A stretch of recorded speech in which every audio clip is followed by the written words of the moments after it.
I've dropped out of my PhD. I've cried so much over this decision to quit my PhD, because it's a stressful decision, not that I'm particularly sad about it. I'll get into all of that in a bit later, but moving on to doing OnlyFans and content creation full-time, it's not just a career choice, it feels kind of like a gamble on the direction of my entire life. क्या आप भी सोच रहे हैं क्या ये सही फैसला था? ज़ारा डर एक ब्रिलियंट माइंड जो कभी न्यूरल नेटवर्क्स और मशीन लर्निंग पर काम करती थी, आप एक ओनली फैंस कंटेंट क्रिएटर बन चुकी है। पीएचडी की डिग्री को छोड़कर अब वो क्या कर रही है? क्या समाज ने उसे इतना आकर्षित किया कि उसने अपनी शिक्षा को त्याग दिया और क्विक एंड इजी मनी की ओर बढ़ गई? क्यों हर बार ज्ञान को शॉर्टकट के सामने हार माननी पड़ती है? क्या वो भविष्य में बेतहाशा प्रसिद्धि और ध्यान की ओर बढ़ने की इच्छा से ये कदम उठा रही है, या फिर सिर्फ सस्ते मजे का मोह था? हम क्यों मानने लगे हैं कि प्रतिभा को बिक्री के लिए रखा जा सकता है? शॉर्ट टर्म गेम की कीमत हमेशा लंबी अवधि के विकास से ज्यादा नहीं जा हो सकती। क्या समाज ने जो विकल्प दिखाया है, क्या वो सही है? क्यों हम एक ऐसे रास्ते को अपनाते हैं जो कहीं जा रहे हैं वो ही पता नहीं चलता है? हम ये क्यों करते हैं जहां हर कदम पर हंसी और वायरल होने ज्यादा मायने रखता है बजाय असल योगदान इज कंट्रीब्यूशन? क्या ये सिर्फ एक व्यक्तिगत चुनाव था, या क्या समाज ने हमारी सोच को इस कदर प्रभावित किया है कि एक महिला को अपनी पहचान बनाने के लिए अपनी समानता बेचनी पड़े? ज़ारा डर का ये कदम सवाल खड़ा करता है कि क्या हम सच में सही दिशा में बढ़ रहे हैं, या फिर हम सिर्फ अपनी आत्मा को बचाए रखने के लिए ही किसी प्रगति का ढोंग कर रहे हैं? अंत में ये हम पर निर्भर करता है, क्या हम सच में परिवर्तन के रास्ते पर चल रहे हैं, या सिर्फ उसी पुरानी गलती को दोहरा रहे हैं? अच्छा बताइए, कभी ऐसा हुआ है कि आप किताब खोलकर पढ़ाई करने बैठे हैं लेकिन दिमाग कहीं और चला गया? फॉर एग्जाम्पल, किसी ट्रिप पर निकल जाए। नेचुरल लैंग्वेज प्रोसेसिंग छोड़िए, आप तो सोचने लगे हैं कि आखिर ज़ारा डर की प्रोसेसिंग किस दिशा पे जा रही है। कौन कहता है कि मशीन ही लर्निंग कर सकती है? इंसान भी न्यूरल नेटवर्क्स छोड़कर नेचुरल नेटवर्क की तरफ शिफ्ट हो सकता है। लेकिन सवाल उठता है, पीएचडी की इतनी मेहनत और फुल टाइम्स ओनलीफैंस पर यह कैसे हो सकता है? कौन कहता है आसमान में सुराख नहीं हो सकता? एक पत्थर तो आप अच्छे से उछालिए, पर यह पत्थर ज्ञान का है या ओनलीफैंस का, ये तो आंख को खुद डिसाइड करना है। क्या यह नई कैरियर पाथ है या डिग्री और डिजाइन के बीच की दूरी? आखिर टेक्नोलॉजी के फील्ड से कैमरा के फोकस में आना, क्या यह मशीन लर्निंग से ह्यूमन लर्निंग का एक नया फॉर्मूला है? क्या आपने कभी सोचा है इतनी डिग्रियों को लेकर भी कुछ लोगों को लाइव में सब्सक्रिप्शन मॉडल अपनाना पड़ता है? ज़ारा डर का पीएचडी छोड़कर ओनलीफैंस पर जाना, क्या उसकी हार है या हमारी सिस्टम की? काबिलियत की दुनिया में कभी कभी बिकता हुनर नहीं, हुस्न बिकता है। लेकिन क्यों एक न्यूरल नेटवर्क्स एक्सपर्ट को ग्लैमर नेटवर्क की ओर रुख करना पड़ा? ये सवाल हमें खुद से पूछना है। ये सिर्फ ज़ारा का फैसला नहीं है, ये हमारी सोसाइटी का एक श्रेय है। पीएचडी के बाद भी अगर लाइफ में नेक्स्ट लेवल वही है जहां सब देखते रह जाएं, तो असल में सवाल उसका नहीं, हमारा है। कभी ऐसा महसूस हुआ है कि दिमाग की कीमत घटती जा रही है और जिस्म की वैल्यू स्टॉक की तरह चढ़ रही है? ज़ारा डर का पीएचडी छोड़ के ओनलीफैंस पर जाना, क्या ये उनकी तरक्की है या हमारी हार है? सोचिए, जहां अकल बिकनी बंद हो जाए वहां जिस्म का बाजार गर्म हो जाता है। क्या ये हमारी प्रगति है या हम सब बस हाई स्पीड इंटरनेट पर गुमराह हो रहे हैं? क्यों एक दिमागदार इंसान को यह महसूस होता है कि उसके ज्ञान की मार्केट में कोई वैल्यू नहीं है? क्या हम सच में ज्ञान के युग में जी रहे हैं या ग्लैमर के दुनिया में? और इस ग्लैमर की दुनिया में क्या हम फंस चुके हैं?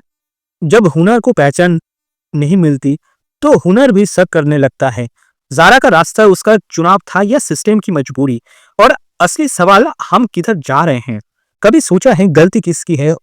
उस लड़की की जो नया रास्ता चुनती है, या उस समाज की जो उसे वही रास्ता दिखाती है? ज़ारा डर की ओनलीफैंस पर जाना, क्या उसकी चॉइस है या हमारी कलेक्टिव नाकामी? जब समाज आईना देखना बंद कर दे तो दोष हमेशा चेहरे पर दिया जाता है। क्या सच में ये सारी जिम्मेदारी औरतों की है या हम सब ने मिलकर ऐसा माहौल बनाया है? क्यों जब कोई महिला अपने तरीके से जीती है तो उंगलियां उड़ती है, लेकिन जब वही समाज उसे वहां धकेलती है तब सब कुछ चुप होता है, सब चुप रह जाते हैं। किसी ने पूछा वो पीएचडी में क्यों टिक नहीं पाई? हम सब ने बिस्तर खुद गंदा किया है, अब दोष तकिए पर मोड़ रहे हैं। सवाल है, अब इसको ठीक कैसे करें? तो ज़ारा डर अब अपनी विंग्स को फैला रही है, लेकिन सवाल ये है, ये उड़ना है या सिर्फ पर्दा हटाना? जब कोई पीएचडी की किताबों बंद करके कैमरा ऑन करता है, तो क्या वो वाकई अपनी काबिलियत दिखा रहा होता है, या वो दिखा रहा होता है कि समाज क्या देखना चाहता है? ज्ञान की रोशनी से आंखें खुल नहीं रही, लेकिन स्क्रीन की चमक से सब अंधे हो रहे हैं। क्या यही हमारा नया नॉर्मल है?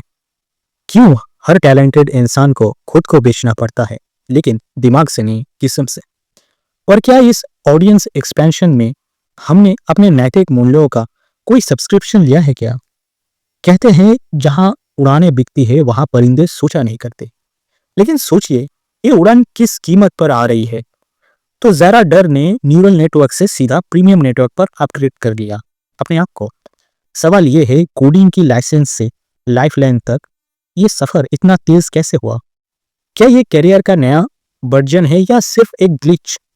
आखिर हम किस दौर में जी रहे हैं जहां पीएचडी से ज्यादा सब्सक्रिप्शन प्लान चल रहा है? ज्ञान की किताबें भारी होती है जनरली, लेकिन स्क्रीन पर कपड़े हल्के, ये कैसे हो सकता है? क्या समाज अब ये तय करेगा कि टैलेंट की वैल्यू दिमाग से है या डिस्प्ले रेजोल्यूशन से? क्या कभी सोचा है टैलेंटेड ज्यादा हो तो दिक्कत बढ़ जाती है? ज्यादा डर ने पीएचडी छोड़कर दूसरा टैलेंट बुनना शुरू कर दिया, पर क्या सच में ये गिफ्ट है या लॉटरी का टिकट? कहते हैं ईश्वर के दिए हर तोहफे को संभालना चाहिए, लेकिन जब एक से ज्यादा गिफ्ट मिले तो कौन सा एक खोलना चाहिए, दिमाग का या जिस्म का? क्या टैलेंट की दुकान अब डिग्री से नहीं डिस्प्ले से चलती है? और अगर ये जुआ है तो सवाल ये है, खेल बो रही है या दाव पर उसकी आत्मा है? सोचिए, जब हराम और हलाल के बीच सिर्फ कैमरे का एक एंगल बदल जाए, तो ये तरक्की है या तजुर्बा?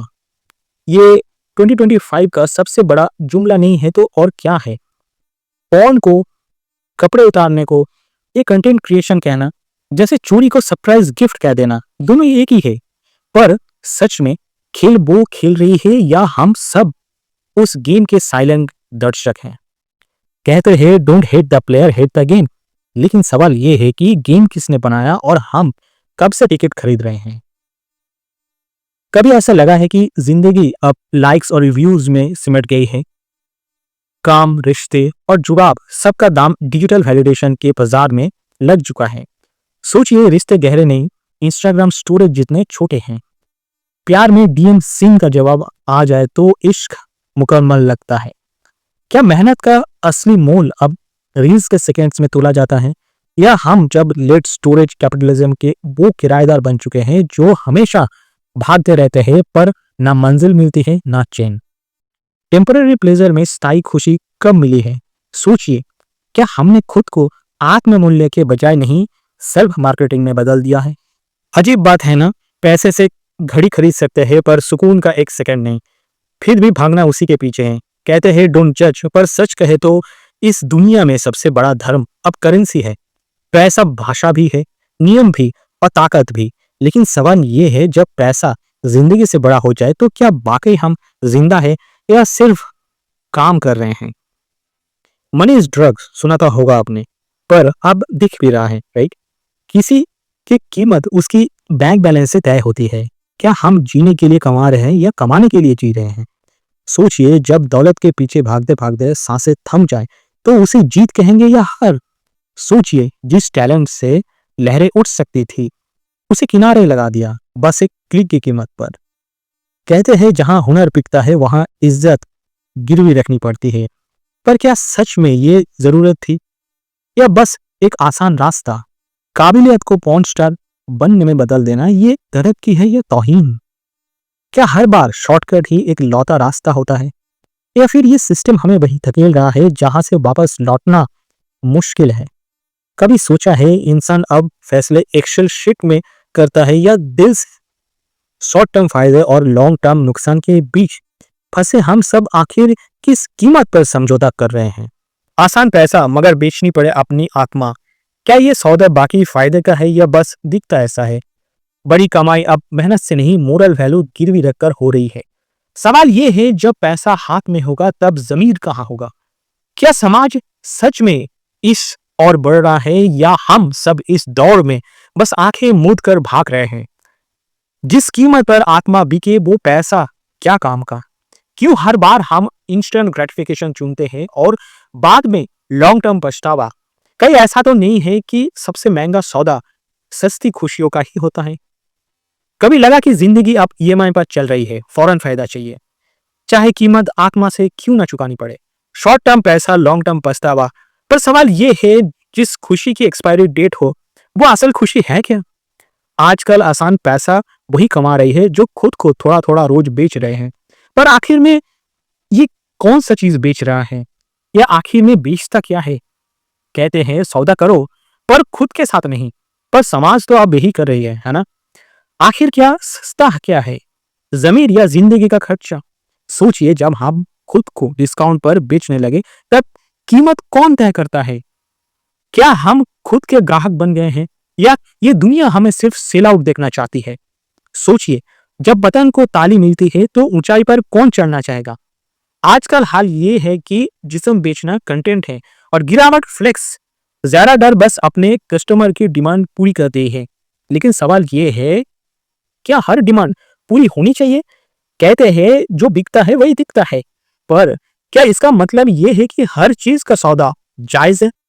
जब समाज में गंदगी पर फूल चढ़ने लगे तो सफाई करने वाला ही गलत लगता है। क्यों हर बार हम बेशर्मी को प्रोग्रेस मान लेते हैं, और जो लोग गिरते हैं उन्हें ऊपर उठाने के बजाय तालियां क्यों बजाते हैं? क्या हमारे लाइक्स और सब्सक्रिप्शन ही इस गिरावट का असली कारण है? सोचिए, जिस समाज ने सदियों तक लड़ाई लड़ी, अभी भी वो लड़ रही है। कुछ लोग अब वही लौट रही है जहां से वो चला था। दरवाजे खुले थे कैरियर के, पर कुछ ने फिर उन खिड़कियों से बाहर देखना क्यों चुना? कहते हैं हर किसी को अपनी पसंद चुनने का हक है, पर क्या हर पसंद सही दिशा में ले जाती है? क्या ये असली आजादी है या बस पुरानी पिंजरे की नई छवि? जब महिलाएं चांद तक पहुंच रही हैं, तब कुछ वापस उस शॉर्टकट पर क्यों लौट रही है जहां मंजिल नहीं, बस तमाशा मिलता है? क्या हमने प्रोग्रेस के नाम पर सिर्फ गोल गोल घूमना सीख लिया? कहते हैं शिखर पर जगह कम होती है, पर नीचे गिरने की कोई सीमा नहीं। तो सवाल यह है, हमें शिखर चाहिए या तालियां? कभी सोचा है, जब दुनिया आगे बढ़ रही है तो कुछ लोग क्यों उल्टी पांव उसी अंधेरी गली में लौट रहे हैं? खुद को हीरा मंडी की बाजार तक लाना अब मजबूरी नहीं, चॉइस बन गया है। पर क्या सच में, क्या यह वही आजादी है जिसके लिए पीढ़ियों ने संघर्ष किया था, या बस नियंत्रित पतन? दरवाजे खुले थे ऑफिस के, पर कुछ ने गलियां क्यों चुनी? कहते हैं कुछ लोग आगे बढ़ने से डरती नहीं, लौटने से शर्माती नहीं। पर सवाल यह है, जब खुद ही गिरने के लिए तत्पर है तो कौन संभालेगा? क्या हर बार समाज को ही दोष देंगे या कभी आईने में झांकेंगे? आखिर कब तक हम विकल्प को प्रगति समझते रहेंगे?